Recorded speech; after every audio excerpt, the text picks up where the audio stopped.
নির্বাচনে ভোট ডাকাতির চেষ্টা করলে তার হাত অবশ করে দেওয়া হবে বলে হুঁশিয়ারি দিয়েছেন জামাত আমির ডাক্তার শফিকুর রহমান। তিনি বলেন, এখন আর কেউ ভোট ডাকাতি করে পার পাবে না। আমরা চাই মানুষ নিঃসংকোচে তার দল বা প্রার্থী বেছে নেবে, কিন্তু অনেকে হয়তো এখনো গাছে কাঁঠাল গোফে তেল দিচ্ছেন বলেও মন্তব্য করেন তিনি। জামাত আমিরের এমন মন্তব্যের পর নেটিজেনদের মধ্যে অনেকে প্রশ্ন তুলেছেন, কাকে ইঙ্গিত করে এমন হুঁশিয়ারি দিয়েছেন জামাত আমির ডাক্তার শফিকুর রহমান। দেশে সাম্য ও ন্যায়ের ভিত্তিতে বৈষম্যহীন সমাজ গঠনের আহ্বান জানিয়ে তিনি আরও বলেন, অতীতে অনেকে সোনার বাংলার স্বপ্ন দেখিয়ে দেশকে শ্মশানে পরিণত করেছে, সেই ভুল আর করতে দেওয়া যাবে না। ওয়ালটন আবারও মিলিয়নিয়ার অফারে ওয়ালটন ফ্রিজ কিনে আপনিও হয়ে যেতে পারেন মিলিয়নিয়ার। মানুষের চাওয়া হলো সমাজের পরিবর্তন, তাই সব ইসলামী শক্তিকে এক হয়ে কাজ করতে হবে।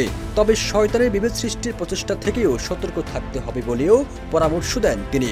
আগামী জাতীয় সংসদ নির্বাচনে সকল ইসলামী দলের ঐক্যবদ্ধ হয়ে নির্বাচন করার প্রক্রিয়ার কথা জানিয়ে তিনি আরও বলেন, কেউ কেউ বাংলাদেশের ইসলামী দলগুলোর ঐক্য বিনষ্ট করার চেষ্টা করছেন, আমরা সেটা হতে দেব না। তিনি বলেন, এই জাতিকে সঠিক পথে পরিচালনার সক্ষমতা যাদের রয়েছে তারা হলেন আলেম ওলামা।